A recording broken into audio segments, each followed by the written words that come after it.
నిన్న జరిగినటువంటి వైఎస్ఆర్ కాంగ్రెస్ పార్టీ అధినేత శ్రీ గౌరవ ముఖ్యమంత్రి వర్యులు శ్రీ జగన్మోహన్ రెడ్డి గారి మీద జరిగినటువంటి దాడి హేయనీయమైనటువంటిది.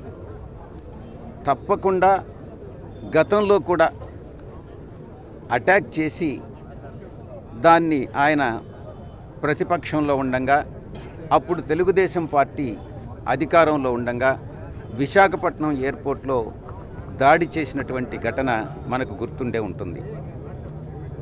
దాడి చేసింది చిన్న కత్తితో అయినా కూడా దాన్ని విపరీత అర్థాలతో దాన్ని ఒక సెటైరికల్గా చిత్రీకరించి అబద్ధాలన్నింటినీ కూడా నిజాలుగా నమ్మించేటటువంటి వ్యక్తి చంద్రబాబు నాయుడు, అతని పార్టీ. ఈరోజు కూడా గత 2 మాసాల క్రితం వరకు ఆ నేరస్తుడు జైల్లోనే ఉండడం జరిగింది. దీన్ని బట్టి అర్థం చేసుకోవచ్చు నేర తీవ్రత, అతని ఉద్దేశం. అదేవిధంగా ఇప్పటికీ కూడా అధికారం పోయిన తర్వాత 5 సంవత్సరాల కాలం గడుస్తూ ఉంది. 14 సంవత్సరాలు సీఎంగా పనిచేసినటువంటి వ్యక్తి 5 సంవత్సరాల పాటు అధికారం ఇప్పుడు కోల్పోయాడు. అయినప్పటికీ కూడా లెసన్స్ నేర్చుకోకుండా, పాఠాలు నేర్చుకోకుండా ఇంకా హింసా ప్రవృత్తి, ఆయన ధోరణి అంటే హింస ద్వారా, అబద్ధాలు చెప్పడం ద్వారా, అధర్మాన్ని పాటించడం ద్వారా, అనైతికత చర్యల ద్వారా అధికారం సాధించుకుంటాం అన్నటువంటి ధోరణి చంద్రబాబు నాయుడుది. తప్పకుండా ప్రజలందరూ కూడా గమనిస్తూ ఉన్నారు. దీన్ని ఎవ్వరూ కూడా హర్షించరు. ఎవరైతే ఈ నేరానికి పాల్పడ్డారో, ఈ నేరం వెనుక ఎవరుండారో దాంట్లో తప్పకుండా తెలుగుదేశం పార్టీకి చెందినటువంటి వ్యక్తులు ఉండారన్నటువంటిది నా ఉద్దేశం. దీని వెనుక చంద్రబాబు నాయుడు కూడా ఉండొచ్చు అన్నటువంటిది నా యొక్క అనుమానం.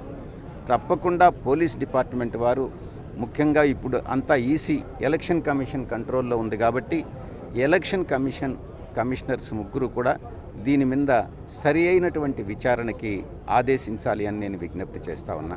ఇక ఈ యొక్క పార్క్ విషయానికి వస్తే, మా యొక్క పార్లమెంటు సభ్యులు ఆయన ఏ సంవత్సరంలో 2000 సంవత్సరంలో ఆయన హయాంలోనే ఈ యొక్క పార్కుని అప్పట్లో మున్సిపల్ కమిషనర్గా ఉన్నటువంటి శ్రీలక్ష్మి గారి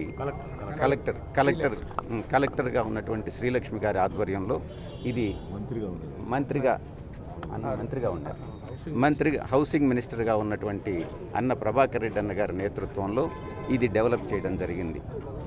దీంట్లో కొన్ని మెయింటెనెన్స్ కొంత లోపించినటువంటి మాట వాస్తవం.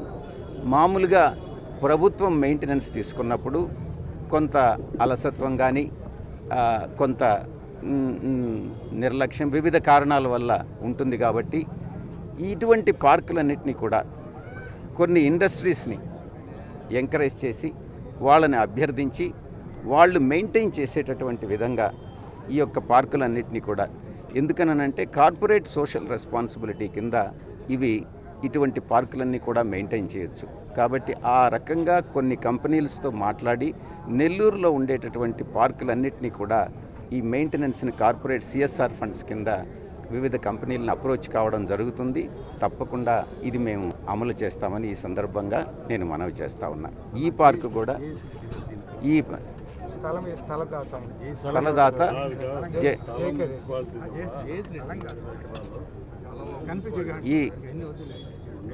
ఈ యొక్క స్థలదాత గవర్నమెంట్ డెవలప్ చేశాడు, కాంట్రిబ్యూషన్ 30%. ఇటువంటి నేను గతంలో కూడా చెప్పడం జరిగింది. ఈ యొక్క నెల్లూరు పట్టణాన్ని, నెల్లూరు పార్లమెంటు నియోజకవర్గాన్ని క్లీన్ అండ్ గ్రీన్ సిటీగా మారుస్తాం, అభివృద్ధి పదంలో నడిపిస్తాం ఇక్కడ అన్నటువంటి విషయాన్ని తూచా తప్పకుండా మా పార్లమెంటు సభ్యులందరూ కూడా, మా యొక్క శాసనసభ్యులందరూ కూడా తప్పకుండా ఈ విషయాన్ని అమలు చేస్తాం. మేము ఇచ్చినటువంటి హామీని నెరవేరుస్తామని ఈ సందర్భంగా తెలియజేసుకుంటా ఉన్నాను. నెల్లూరు పట్టణం రూపురేఖలు మారి ఇది ఒక అభివృద్ధి చెందినటువంటి నగరంగా రాబోయేటటువంటి 5 సంవత్సరాల కాలంలో ప్రజలందరూ కూడా దీన్ని చూస్తారన్నటువంటి విషయాన్ని తెలియజేసుకుంటూ సెలవు తీసుకుంటాం.